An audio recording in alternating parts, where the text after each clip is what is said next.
Hi friends, ಹೇಗಿದ್ದೀರಿ? ಎಲ್ಲರೂ ಚೆನ್ನಾಗಿದ್ದೀರಿ ಅಂತ ಅನ್ಕೊಂಡಿದ್ದೀನಿ. ನಾನು ಚೆನ್ನಾಗಿದ್ದೀನಿ ಫ್ರೆಂಡ್ಸ್. ಯಾರೆಲ್ಲ ಫಸ್ಟ್ ಟೈಮ್ ನನ್ನ ಚಾನೆಲ್ನ ನೋಡ್ತಾ ಇದ್ದೀರೋ ದಯವಿಟ್ಟು ಸಬ್ಸ್ಕ್ರೈಬ್ ಮಾಡಿಕೊಂಡು ವಿಡಿಯೋ ನೋಡಿ.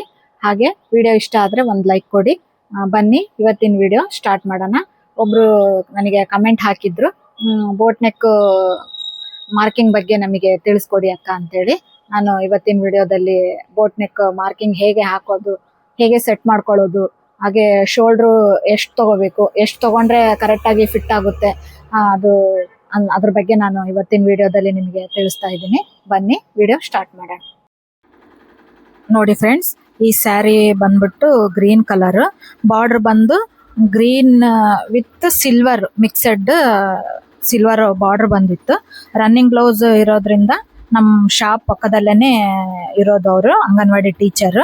ಅವರು ನನಗೆ ಇದು ಸ್ಯಾರಿ ಕೊಟ್ಬಿಟ್ಟು, ನೋಡಿ ಅಕ್ಕ ಇದು ಸೇಮ್ ರನ್ನಿಂಗ್ ಬ್ಲೌಸ್ ಬಂದಿದೆ, ಇದಕ್ಕೆ ಯಾವುದಾದ್ರೂ ಒಂದು ಡಿಸೈನ್ ಹಾಕ್ಕೊಡಿ ಅಂತ ಹೇಳಿದ್ರು. ನಾನು ಡಿಸೈನ್ ತೋರಿಸಿದಾಗ ಅವರು ಬೋಟ್ ನೆಕ್ ಡಿಸೈನ್ ಸೆಲೆಕ್ಟ್ ಮಾಡಿದ್ರು. ಸಿಂಪಲ್ ವರ್ಕ್ ಚೆನ್ನಾಗಿತ್ತು, ಅದಕ್ಕೆ ವರ್ಕ್ ಹಾಕಿ ಸ್ಟಿಚ್ ಮಾಡಿಕೊಡಿ ಅಂತೇಳಿ ಕೊಟ್ಟೋಗಿದ್ರು.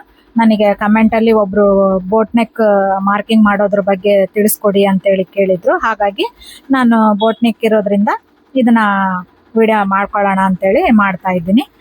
ನೋಡಿ, ಇಲ್ಲಿ ಅವರು ಮೆಜರ್ಮೆಂಟ್ ಬ್ಲೌಸ್ ಕೊಟ್ಟಿರ್ತಾರಲ್ಲ ಫ್ರೆಂಡ್ಸ್, ಅದನ್ನು ನಾವು ಫುಲ್ ಲೆಂತ್ ಹಾಗೆ ಬ್ಯಾಕ್ ನೆಕ್ ಲೆಂತ್ ವಿಡ್ತ್ ಎಷ್ಟಿದೆ ಅಂತೇಳಿ ನಾವು ನೋಡ್ಕೋಬೇಕು. ಅವ್ರದ್ದು ರೆಡಿ ಶೋಲ್ಡ್ರ್ ತೊಗೊಂಡ್ಬಿಟ್ರೆ ಏನು ಪ್ರಾಬ್ಲಮ್ ಇರಲ್ಲ. ನಾವು ಆಲ್ಮೋಸ್ಟ್ ಅಲ್ಲಿ ಬೋಟ್ ನೆಕ್ ಹಾಕಬೇಕಾದ್ರೆ ಅವ್ರದ್ದು ರೆಡಿ ಶೋಲ್ಡ್ರ್ ತೊಗೊಂಡ್ರೆ ಬೆಟರ್. ಈ ಒಂದೊಂದು ಟೈಮ್ ಬ್ಲೌಸಲ್ಲಿ ಅದು ಅಳತೆ ಸಿಗಲ್ಲ, ಹಾಗಾಗಿ ನಾನು ತೊಗೊಂಡಿರಲಿಲ್ಲ. ಮತ್ತು ನಾನು ಬ್ಲೌಸ್ದೇ ಅಳತೆ ತೊಗೊಂಡಿದ್ದೀನಿ. ಅದರಲ್ಲಿ ನಾನು ಅಂದರೆ ಅವ್ರದ್ದು ಬಾಡಿ ನಾವು ನೋಡಿದಾಗ ನಮಗೆ ಅವಾಗೆ ಅಂದಾಜು ಗೊತ್ತಾಗುತ್ತೆ ಶೋಲ್ಡ್ರು ಎಷ್ಟು ಇಡಬೇಕು ಅಂತೇಳಿ. ಹಾಗಾಗಿ ಇದನ್ನ ನಾನು ನೋಡಿದೆ. ಫುಲ್ ಲೆಂತ್ ಬಂದ್ಬಿಟ್ಟು 13 ಇದೆ, ಬ್ಯಾಕ್ ನೆಕ್ ಬಂದ್ಬಿಟ್ಟು 10, ವಿಡ್ತ್ ಬಂದ್ಬಿಟ್ಟು 6 ಇತ್ತು ಫ್ರೆಂಡ್ಸ್. ಹಾಗಾಗಿ ನಾನು ಇವಾಗ ಬ್ಯಾಕ್ ನೆಕ್ 10ರಲ್ಲೇ ನಾನು ಬೋಟ್ ನೆಕ್ ಹಾಕಬೇಕಿತ್ತು. ಹಾಗಾಗಿ ನಾನು ಮಾರ್ಕಿಂಗ್ ಇಲ್ಲಿ ಮಾಡ್ತಾ ಇದ್ದೀನಿ, ನೀವು ನೋಡ್ಬೋದು. ಫುಲ್ ಲೆಂತು 13 ಇದೆ, 14 ತೊಗೊಂಡಿದ್ದೀನಿ.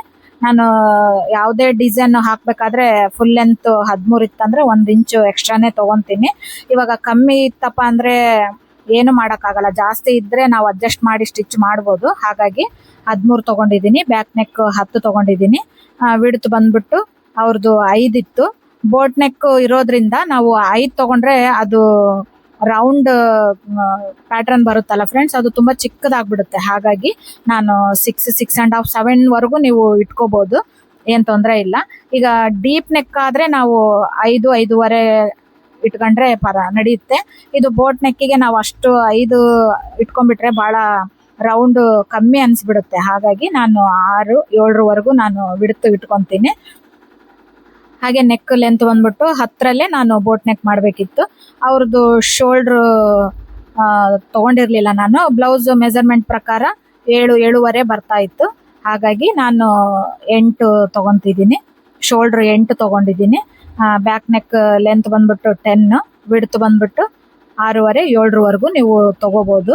ಅವರಿಗೆ ಫಸ್ಟ್ ಕೇಳಬೇಕು ನೀವು, ಹಿಂದ್ಗಡೆ ಎಷ್ಟು ವಿಡ್ತ್ ಅಗಲ ಇದ್ದರೆ ನಿಮಗೆ ಕಂಫರ್ಟ್ ಅನಿಸುತ್ತೆ ಅನ್ನೋದ್ರ ಬಗ್ಗೆ ಕೇಳಿ ವಿಚಾರಿಸಿ ನೀವು ಅದರ ಮೆಜರ್ಮೆಂಟ್ ಪ್ರಕಾರ ಇಲ್ಲಿ ಮಾಡ್ಬೋದು. ಇಲ್ಲೆಲ್ಲ ಮಾರ್ಕ್ ಆದಮೇಲೆ ಒಂದು ಕಚ್ಚಾ ಸ್ಟಿಚ್ ಹಾಕ್ಕೋಬೇಕು ಫ್ರೆಂಡ್ಸ್.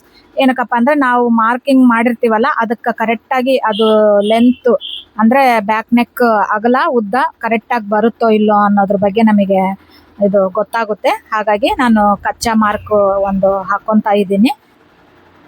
ಫಸ್ಟಿಗೆ ಇದನ್ನ ಕಚ್ಚಾ ಮಾರ್ಕ್ ಹಾಕ್ಕೊಂಡ್ಬಿಟ್ರೆ ಭಾಳ ಬೆಟರ್. ಈಗ ಎಲ್ಲ ಸೆಟ್ರೈಟ್ ಮಾಡಿ ನಾವು ಡೈರೆಕ್ಟಾಗಿ ಸ್ಟಿಚ್ ಮಾಡಲಿಕ್ಕೆ ರನ್ ಮಾಡಿಬಿಟ್ರೆ ತುಂಬ ಕಷ್ಟ ಆಗುತ್ತೆ ಅದು. ಹಾಗಾಗಿ ಯಾವುದೇ ಡಿಸೈನ್ ನೀವು ಹಾಕ್ಕೊಳ್ಳೋಕ್ಕಿಂತ ಮುಂಚೆ ಫಸ್ಟ್ ಒಂದು ಕಚ್ಚಾ ವರ್ಕ್ ಹಾಕ್ಕೊಂಡು ಅದು ಕರೆಕ್ಟಾಗಿ ನಮಗೆ ನೆಕ್ ಲೆಂತು ವಿಡ್ತು ಕರೆಕ್ಟಾಗಿದೆ ಇಲ್ಲೋ ಅನ್ನೋದ್ರ ಬಗ್ಗೆ ನೀವು ನೋಡ್ಕೋಬೇಕು. ಇಲ್ಲಿ ನೋಡಿ, ನಾನು ಕಚ್ಚಾ ವರ್ಕ್ ಅಂದರೆ ನಾನು ಚಾಕ್ ಮಿಸಿಂದಾನೇ ಒಂದು ಕಚ್ಚಾ ವರ್ಕ್ ಹಾಕ್ಕೊಂಡಾಗ ನನಗೆ ಫುಲ್ ಲೆಂತ್ ನನಗೆ 10 ಬೇಕಾಗಿತ್ತು, ಅದು ನನಗೆ 11 ಬರ್ತಾ ಇದೆ. ಶೋಲ್ಡ್ರ್ ಬಂದ್ಬಿಟ್ಟು 9 ಬರ್ತಾ ಇತ್ತು, ನನಗೆ 8 ಬೇಕಾಗಿತ್ತು. 7, 7.5, 8 ಇಟ್ಕೋಬೋದು. 8, 8.5ವರೆಗೂ ನೀವು ಇಟ್ಕೋಬೋದು ಫ್ರೆಂಡ್ಸ್. ನಾವು ಹೊಲಿಬೇಕಾದ್ರೆ ಅಲ್ಲಿ ಅಡ್ಜಸ್ಟ್ಮೆಂಟ್ ಮಾಡಿಕೊಂಡು 7.5 ಬರೋ ಥರ ಶೋಲ್ಡರ್ ಮಾಡಿಕೊಂಡು ನಾವು ಸ್ಟಿಚ್ ಮಾಡಬೇಕಾಗುತ್ತೆ. ಇವಾಗ ಮೇಲ್ಗಡೆ ನಾವು 6, 6.5, 7 ಇಟ್ಕೊಂಡ್ಬಿಟ್ರೆ ಇಲ್ಲಿ ರೌಂಡ್ ಕೆಳಗಡೆ ಇಲ್ಲಿ ಶೇಪ್ ರೌಂಡ್ ಶೇಪ್ ಇದೆಯಲ್ಲ ಅದು ತುಂಬ ಕಮ್ಮಿ ಆಗಿಬಿಡುತ್ತೆ. ನಾವು ಮೇಲೆ ಅಗಲ ಕಮ್ಮಿ ಮಾಡಿದ್ರೆ ಆಟೋಮೆಟಿಕ್ಕಾಗಿ ಕೆಳಗೆ ಅಗಲನೂ ಕಮ್ಮಿ ಆಗಿಬಿಡುತ್ತೆ. ಹಾಗಾಗಿ ನಾನು ಮೇಲೆ 8 ತೊಗೊಂಡಿದ್ದೀನಿ. ಇಲ್ಲಿ ರೌಂಡ್ ಶೇಪಲ್ಲಿ ಬಿಡುತ್ತು 7 ಬಂದಿದೆ. ಇಲ್ಲಿ ಮೇಲೆ 8 ತೊಗೊಂಡಾಗ ಕೆಳಗಡೆ 7 ಬರುತ್ತೆ. ಹಾಗಾಗಿ ನಾನು ಮೇಲೆ 8 ತೊಗೊಂಡಿದ್ದೀನಿ. ಉದ್ದ ನನಗೆ 10 ಬೇಕಾಗಿತ್ತು, ಅದು 11 ಬರ್ತಾ ಇದೆ. ನಾನು ಇಲ್ಲಿ ನಿಮಗೆ ತೋರಿಸ್ತಾ ಇದ್ದೀನಿ ನೋಡಿ, ನನಗೆ 10 ಬೇಕು, ಅದು 11 ಬರ್ತಾ ಇದೆ. ನಾನು ಇನ್ನೂ 1 ಇಂಚು ಕಮ್ಮಿ ಮಾಡಬೇಕಿಲ್ಲಿ. ಹಾಗಾಗಿ ಅದನ್ನು ನಾವು ಸೆಟ್ರೇಟ್ ಮಾಡ್ಕೋಬೇಕು ಫಸ್ಟು. ಈ ಒಂದು ವಿಚಾರಕ್ಕೆ ನಾವು ಕಚ್ಚಾ ವರ್ಕ್ ಹಾಕೊಂಡ್ಬಿಟ್ರೆ ನಮಗೆ ಐಡಿಯಾ ಬರುತ್ತೆ, ಅದು ಎಷ್ಟು ಉದ್ದ ಎಷ್ಟು ಅಗಲ ಬರುತ್ತೆ ಶೇಪು ಅನ್ನೋದ್ರ ಬಗ್ಗೆ ನಮಗೆ ಐಡಿಯಾ ಬರುತ್ತೆ. ಹಾಗಾಗಿ ಕಚ್ಚಾ ವರ್ಕು ಫಸ್ಟು ನೀವು ಹಾಕ್ಕೊಂಬಿಡಿ. ಹಾಕ್ಕೊಂಡಾಗ ಮೇಲ್ಗಡೆ ನನಗೆ 9 ಬರ್ತಾ ಇದೆ, 9 ಬೇಡ, ನನಗೆ 8 ಬೇಕು. ಕೆಳಗಡೆ ವಿಡ್ತು ನೋಡ್ಕೋಬೇಕು ನಮಗೆ ಎಷ್ಟು ಬೇಕು ಅನ್ನೋದ್ರ ಬಗ್ಗೆ ನೋಡ್ಕೊಂಡು. ಮೇಲ್ಗಡೆ ಶೋಲ್ಡ್ರು 9 ಬರ್ತಾ ಇದೆ, ನನಗೆ 8 ಬೇಕು. ಇಲ್ಲಿ ನಾನು ಅದೇ ಮಾರ್ಕಿಂಗ್ ಮಾಡ್ತಾ ಇದ್ದೀನಿ. ಕೆಳಗಡೆ 11 ಬರ್ತಾ ಇದೆ, ನನಗೆ ಎಕ್ಸಾಕ್ಟ್ 10 ಬೇಕು. ಬ್ಯಾಕ್ ನೆಕ್ ಲೆಂತ್ 11 ಇದೆ, ಆ ಡಿಸೈನ್ ಪ್ರಕಾರ ನನಗೆ 10 ಬೇಕು. ಹಾಗಾಗಿ ನಾನಿಲ್ಲಿ ನಿಮಗೆ ಬರೆದ್ಬಿಟ್ಟು ತೋರಿಸ್ತಾ ಇದ್ದೀನಿ. ಶೋಲ್ಡ್ರು 8 ಇರಲಿ, ಬ್ಯಾಕ್ ನೆಕ್ ಲೆಂತ್ 10 ಇರಲಿ, ಅಷ್ಟರಲ್ಲೇ ನಾನೀಗ ಅಡ್ಜಸ್ಟ್ ಮಾಡಿ ನೀವು ಅದರಲ್ಲಿ ಸೆಟ್ರೇಟ್ ಮಾಡ್ಕೋಬೇಕು. ನೆಕ್ ಲೆಂತ್ ಇಲ್ಲಿ ಉದ್ದ ಜಾಸ್ತಿ ಬಂದಿರೋದ್ರಿಂದ ನಾನು ಈಗ ನೆಕ್ ಲೆಂತು ಸ್ವಲ್ಪ ಕಮ್ಮಿ ಮಾಡ್ಕೊಂಡಿದ್ದೀನಿ. ಮತ್ತು ಅಡ್ಜಸ್ಟ್ಮೆಂಟ್ ಮಾಡಿಕೊಂಡು 100/100 ಇರುತ್ತೆ, ಅದನ್ನು ನಾವು 90/90 ಮಾಡಿಕೊಂಡಾಗ ಅಗಲ ಉದ್ದ ಕಮ್ಮಿ ಆಗುತ್ತೆ. ಆ ಥರ ಮಾಡಿಕೊಂಡು ಮತ್ತೊಂದು ಸರಿ ನಾನು ಚಾಕ್ ಮಿಸ್ಸಿಂದ ಮಾರ್ಕಿಂಗ್ ಮಾಡ್ಕೊತಾ ಇದ್ದೀನಿ. ಈಗ ಕರೆಕ್ಟಾಗಿ ನನಗೆ ನನ್ನ ಅಳತೆಗೆ ಕರೆಕ್ಟಾಗಿ ಬರುತ್ತೋ ಇಲ್ಲೋ ಅನ್ನೋದ್ರ ಬಗ್ಗೆ ತಿಳ್ಕೊಳಕ್ಕೆ ನಾನು ಮಾರ್ಕಿಂಗ್ ಮಾಡ್ಕೊತಾ ಇದ್ದೀನಿ. ಈಗ ಕರೆಕ್ಟಾಗಿ ಬಂದಿದೆ, ಅದು ಉದ್ದ 10ಕ್ಕೆ ಬಂದಿದೆ, ಅಗಲ 8ಕ್ಕೆ ಬಂದಿದೆ. ಈಗ 8ಕ್ಕೆ ಶೋಲ್ಡ್ರ್ ನಾವು ಇಟ್ಕೊಂಡಾಗ ನೀವು ಸ್ಟಿಚ್ ಮಾಡಬೇಕಾದ್ರೆ ಸೆಂಟ್ರಲ್ಲಿ ಒಂದು ಸ್ಟಿಚ್ ಹಾಕ್ಕೊಂಡು ನಮಗೆ 7 ಬೇಕಾ 7.5 ಬೇಕಾ ಶೋಲ್ಡ್ರು ನೋಡಿಕೊಂಡು ಅದನ್ನು ಸೆಂಟ್ರಲ್ಲಿ ಒಂದು ಸ್ಟಿಚ್ ಮಾಡಿಕೊಂಡು ನೀವು 7, 7.5ಗೆ ಬರೋ ಥರ ಅಡ್ಜಸ್ಟ್ಮೆಂಟ್ ಮಾಡ್ಕೋಬೇಕಾಗುತ್ತೆ. ಅದು ಸ್ಟಿಚ್ಚಲ್ಲಿ ನಾವು ಅಡ್ಜಸ್ಟ್ಮೆಂಟ್ ಮಾಡ್ಕೋಬೇಕು. ಹಾಗಾಗಿ ಸ್ವಲ್ಪ ಅಗಲನೇ ಇಟ್ಕೊಂಡ್ರು ಏನು ತೊಂದರೆ ಇಲ್ಲ, ಅಡ್ಜಸ್ಟ್ಮೆಂಟ್ ಮಾಡಿಕೊಂಡು ನಾವು ಹೊಲಿಬೋದು.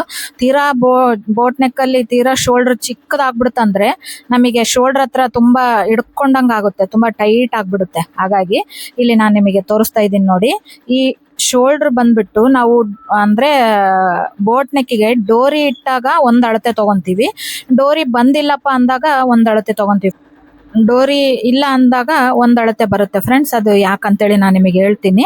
ಡೋರಿ ಇಟ್ಟಾಗ ನಾವು 7.5, 8ವರೆಗೂ ತೊಗೋಬೋದು. ಯಾಕಪ್ಪ ಅಂದರೆ ಡೋರಿ ಕಟ್ಕೊಳ್ಳೋಕ್ಕೆ ನಾವು ಅಡ್ಜಸ್ಟ್ಮೆಂಟ್ ಮಾಡ್ಕೋಬೋದು. ಈಗ ಟೈಟ್ ಅನಿಸ್ತಪ್ಪ ಶೋಲ್ಡ್ರ್ ಹತ್ತ ಅಂದಾಗ ನಾವು ಡೋರಿನ ಲೂಸ್ ಮಾಡಿ ಕಟ್ಕೋಬೋದು, ಇಲ್ಲ ಲೂಸ್ ಅನಿಸುತ್ತೆ ಅಂದಾಗ ನಾವು ಡೋರಿನ ಟೈಟ್ ಮಾಡಿ ಕಟ್ಕೋಬೋದು. ಆ ಥರ ಡೋರಿ ಇಲ್ಲ ಅಂದಾಗ ಬೋಟ್ ನೆಕ್ ಅಂದರೆ ಅಲ್ಲಿ ಡೋರಿ ಇಲ್ಲ, ಕೆಳಗಡೆ ಫುಲ್ ಕಂಟಿನ್ಯೂ ಆಗಿ ಬೋಟ್ ನೆಕ್ ಬಂದಿದೆ, ಕೆಳಗಡೆ ಡ್ರಾಪ್ ಶೇಪಲ್ಲಿ ಸ್ವಲ್ಪ ಗ್ಯಾಪ್ ಬಿಟ್ಟು ಅಂದರೆ ನೆಕ್ಕಿಗೆ ಈ ಡ್ರಾಪ್ ಶೇಪಿಗೆ ಸೆಂಟ್ರಲ್ಲಿ 1 ಇಂಚು ಗ್ಯಾಪ್ ಇರುತ್ತಲ್ಲ, ಅಲ್ಲಿ ಡೋರಿ ಇರಲ್ಲ. ಅವಾಗ ನಮಗೆ ತುಂಬ ಟೈಟಾಗಿ ಆಗ್ಬಿಡುತ್ತೆ. ನಾವು ಶೋಲ್ಡ್ರ್ ಕಮ್ಮಿ ಇಟ್ಟಿವಂದ್ರೆ 7.5, 7 ಆ ಥರ ಇಟ್ಕೊಂಡಾಗ ನಮಗೆ ಕಟ್ಟಲಿಕ್ಕೆ ಅಲ್ಲಿ ಡೋರಿ ಅಡ್ಜಸ್ಟ್ಮೆಂಟ್ ಇರಲ್ಲ. ಹಾಗಾಗಿ ನಮಗೆ ತುಂಬ ಹಿಂದ್ಗಡೆ ಟೈಟಾಗಿ ಹಿಡ್ಕೊಂಡಂಗೆ ಆಗ್ಬಿಡುತ್ತೆ. ಆವಾಗ ನಾವು 8.5, 9ವರೆಗೂ ಶೋಲ್ಡ್ರ್ ಇಟ್ಕೋಬೋದು. ಆ ಥರ ಇಟ್ಕೊಂಡಾಗ 8.5 ಮಾಮೂಲಾಗಿ 8.5 ಆ ಥರ ಇಟ್ಕೋಬೋದು ಫ್ರೆಂಡ್ಸ್. 8.5 ಇಟ್ಟು ನಾವು ಸ್ಟಿಚ್ ಮಾಡಿದಾಗ ಅದು ಕರೆಕ್ಟಾಗಿ ಹಿಂದ್ಗಡೆ ಕೂಡುತ್ತೆ. ಹಾಗಾಗಿ ನೀವು ಸ್ವಲ್ಪ ಗಮನದಲ್ಲಿ ಇಟ್ಕೋಬೇಕು. ಡೋರಿ ಇದೆನಾ ಡೋರಿ ಇಲ್ಲನಾ ಡಿಸೈನ್ಗೆ ಅನ್ನೋದ್ರ ಬಗ್ಗೆ ಯೋಚನೆ ಮಾಡಿ ಅದ್ರ ಮೇಲೆ ಮಾರ್ಕಿಂಗ್ ಡಿಪೆಂಡ್ ಆಗುತ್ತೆ.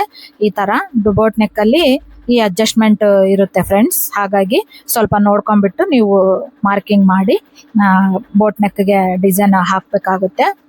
ಹಾಗಾಗಿ ಅವರು ಕಸ್ಟಮರ್ದು ಬೋಟ್ ನೆಕ್ ಡಿಸೈನ್ ಚಾಯ್ಸ್ ಮಾಡಿದಾಗ ನೀವು ಅವ್ರದ್ದು ಶೋಲ್ಡ್ರು ನೀವು ತೊಗೊಂಡ್ಬಿಟ್ರೆ ಭಾಳ ಅನುಕೂಲ ಆಗುತ್ತೆ. ನಾನು ತೊಗೊಂಡಿರಲಿಲ್ಲ, ಅಂದಾಜಿನ ಮೇಲೆ ಅವ್ರದ್ದು ಬಾಡಿ ನೋಡಿಬಿಟ್ಟು ನಾನು ಇದು ಹೇಗಿದ್ರು ಡೋರಿ ಇದೆ ಅಲ್ಲ ಅಡ್ಜಸ್ಟ್ ಆಗುತ್ತೆ, ನಾವು ಅದು ಸ್ವಲ್ಪ ಟೈಟು ಲೂಸು ಡೋರಿ ಇದ್ದಾಗ ನಾವು ಅಡ್ಜಸ್ಟ್ ಮಾಡ್ಕೋಬೋದು. ಹಾಗಾಗಿ ನಾನು ಮಾರ್ಕಿಂಗ್ ಮಾಡಿ ಡಿಸೈನ್ ಹಾಕ್ತಾ ಇದ್ದೀನಿ. ಇಲ್ಲಿ ನೋಡಿ ಶೋಲ್ಡರ್ ಕರೆಕ್ಟಾಗಿ ಇವಾಗ ನನ್ನ ಅಳತೆ ಪ್ರಕಾರ shoulder 8, back neck length 10, width ಬಂದ್ಬಿಟ್ಟು 6, 6.5, 7ವರೆಗೂ ನೀವು ಇಟ್ಕೋಬಹುದು. ಈ ತರ ನಾವು ಅಡ್ಜಸ್ಟ್ಮೆಂಟ್ ಮಾಡಿಕೊಂಡು ಮಾರ್ಕ್ ಮಾಡಿ ವರ್ಕ್ ಹಾಕಬೇಕು ಫ್ರೆಂಡ್ಸ್. ಈಗ ಮಾಮೂಲು ಡೀಪ್ ನೆಕ್ ಅಂದಾಗ ಬೇರೆ ಅಳತೆ ಬರುತ್ತೆ, ಬೋಟ್ ನೆಕ್ ಅಂದಾಗ ಅಳತೆ ಬೇರೆ ಬರುತ್ತೆ ಫ್ರೆಂಡ್ಸ್. ಹಾಗಾಗಿ ಸ್ವಲ್ಪ ಎಚ್ಚರಿಕೆಯಿಂದ ಹುಷಾರಾಗಿ ಇದನ್ನ ಮಾರ್ಕ್ ಮಾಡಿ ಹಾಕೋಬೇಕು. ಈಗ ಒನ್ ಟೈಮ್ ನಾವು ಸ್ಟಿಚ್ ಮಾಡಿದ್ಮೇಲೆ ಏನು ಮಾಡೋಕ್ಕಾಗಲ್ಲ, ಅದು ಅಡ್ಜಸ್ಟ್ಮೆಂಟ್ ಮಾಡೋಕ್ಕಾಗಲ್ಲ. ಹಾಗಾಗಿ ಸ್ವಲ್ಪ ಶೋಲ್ಡರ್ ಅಲ್ಲಿ ಇವಾಗ ರೆಡಿ ಶೋಲ್ಡರ್ ಅವ್ರದ್ದು 15 ಇದೆ ಅಪ್ಪ ಅಂದಾಗ ನಾವು 16.5ವರೆಗೂ ಅದರಲ್ಲಿ ಆಫ್ ಮಾಡಿ 16 ಅಂದ್ರೆ 8 ಬರುತ್ತೆ, 16.5 ಅಂದ್ರೆ 8.25 ಆ ತರ ನಾವು ಶೋಲ್ಡರ್ ಇಟ್ಟುಬಿಟ್ಟು ವರ್ಕ್ ಹಾಕ್ಬೋದು. ಅದನ್ನ ನಾವು ಸ್ಟಿಚ್ ಮಾಡ್ಬೇಕಾದ್ರೆ ಅಡ್ಜಸ್ಟ್ಮೆಂಟ್ ಮಾಡ್ಕೊಂಡು ನಾವು ಸ್ಟಿಚ್ ಮಾಡ್ಬೋದು. ಇವಾಗ ನೀವು 16 ಶೋಲ್ಡರ್ ಇದ್ದಾಗ ನಾವು 14 ಶೋಲ್ಡರ್ ಇಟ್ಬಿಟ್ರೆ ತುಂಬಾ ಕಮ್ಮಿ ಆಗ್ಬಿಡುತ್ತೆ, ಅಲ್ಲಿಗೆ 2 ಇಂಚು ಡಿಫ್ರೆನ್ಸ್ ಬಂದ್ಬಿಡುತ್ತೆ, ತುಂಬಾ ಟೈಟ್ ಆಗ್ಬಿಡುತ್ತೆ ಫ್ರೆಂಡ್ಸ್. ಹಾಗಾಗಿ ಏನೇ ಆಗ್ಲಿ ನೀವು ಒಂದ್ ಸ್ವಲ್ಪ ದೊಡ್ಡದಾಗೆ ಮಾರ್ಕಿಂಗ್ 1 ಇಂಚು ಎಕ್ಸ್ಟ್ರಾನೇ ತಗೊಂಡ್ಬಿಟ್ಟು ವರ್ಕ್ ಹಾಕಿ ಅದು ಸ್ಟಿಚ್ ಮಾಡ್ಬೇಕಾದ್ರೆ ನಾವು ಅಡ್ಜಸ್ಟ್ಮೆಂಟ್ ಮಾಡ್ಕೊಂಡು ನಾವು ಸ್ಟಿಚ್ ಮಾಡ್ಕೋಬಹುದು. ಹಾಗಾಗಿ ನಾನು ಯಾವುದೇ ಡಿಸೈನ್ ಹಾಕಿದ್ರು 1 ಇಂಚು ಉದ್ದನೇ ಅಗಲ ಆಗಿರ್ಲಿ, ಅದು ಉದ್ದನೇ ಆಗಿರ್ಲಿ, ನಾನು ಎಕ್ಸ್ಟ್ರಾನೇ ತಗೊಂಡು ವರ್ಕ್ ಹಾಕ್ತೀನಿ. ಹಾಗಾಗಿ ಇದನ್ನೊಂದು ನೀವು ಗಮನದಲ್ಲಿ ಇಟ್ಕೋಬೇಕು ಫ್ರೆಂಡ್ಸ್. ಇಲ್ಲೆಲ್ಲ ನನಗೆ ಕರೆಕ್ಟಾಗಿ ನನ್ನ ಅಳತೆ ಪ್ರಕಾರ ಅದು ಕರೆಕ್ಟಾಗಿ ಸೆಟ್ರೇಟ್ ಮಾಡಿಕೊಂಡು ನಾನು ವರ್ಕ್ ಮಾಡಲಿಕ್ಕೆ ಇಲ್ಲಿ ಸ್ಟಾರ್ಟ್ ಮಾಡ್ತಾ ಇದ್ದೀನಿ. ನೀವು ನೋಡ್ತಿರ್ಬೋದು. ಇದು ಇವತ್ತಿನ ವಿಡಿಯೋ ಫ್ರೆಂಡ್ಸ್. ಇದು ನಿಮಗೆ ಒಳ್ಳೆ ಮಾಹಿತಿ ಅಂತ ನಾನು ಅನ್ಕೊಂಡಿದ್ದೀನಿ. ಯಾರೆಲ್ಲ ಫಸ್ಟ್ ಟೈಮ್ ನನ್ನ ಚಾನಲ್ ನೋಡ್ತಾ ಇದ್ದೀರೋ ದಯವಿಟ್ಟು ಸಬ್ಸ್ಕ್ರೈಬ್ ಮಾಡಿಕೊಂಡು ವಿಡಿಯೋ ಎಲ್ಲೂ ಸ್ಕಿಪ್ ಮಾಡ್ದೇನೆ ನೋಡಿ. ಹಾಗೆ ಮಷಿನ್ದು ಹಾಗೆ ಏನಾದರೂ ವರ್ಕ್ ಬಗ್ಗೆ ನಿಮಗೆ ಡೌಟ್ ಇದ್ರೆ ಕಮೆಂಟ್ ಮೂಲಕ ತಿಳಿಸಿ, ನಾನು ಅದ್ರ ಬಗ್ಗೆ ವಿಡಿಯೋ ಮಾಡ್ತೀನಿ. ಹಾಗೆ ನಿಮ್ಮ ಸಪೋರ್ಟು ನನಗೆ ತುಂಬ ಸಿಗ್ತಾ ಇದೆ. ಎಲ್ಲರೂ ಸಬ್ಸ್ಕ್ರೈಬರ್ಸ್ ತುಂಬಾನೇ ಆಗ್ತಾ ಇದ್ದೀರಿ. ಹಾಗೆ ಕೊನೆವರೆಗೂ ನಿಮ್ಮ ಸಪೋರ್ಟ್ ನನಗೆ ಹೀಗೆ ಇರಲಿ ಫ್ರೆಂಡ್ಸ್. ನಮ್ಮಂಥವ್ರನ್ನ ಇನ್ನೂ ಬೆಳೆಸಿ ಹೆಚ್ಚಾಗಿ ಅಂತ ನಾನು ಕೇಳ್ಕೊತಿದ್ದೀನಿ. ಯಾರೆಲ್ಲ ನನಗೆ ಸಪೋರ್ಟ್ ಮಾಡ್ತಾ ಇದ್ದೀರೋ ಅವರಿಗೆಲ್ಲ ಧನ್ಯವಾದಗಳು ಫ್ರೆಂಡ್ಸ್. ಮುಂದಿನ ವಿಡಿಯೋದಲ್ಲಿ ಇನ್ನೊಂದು ಮಾಹಿತಿ ಜೊತೆ ಮತ್ತೆ ಸಿಗ್ತೀನಿ. ಅಲ್ಲಿವರೆಗೂ ಧನ್ಯವಾದಗಳು ಫ್ರೆಂಡ್ಸ್.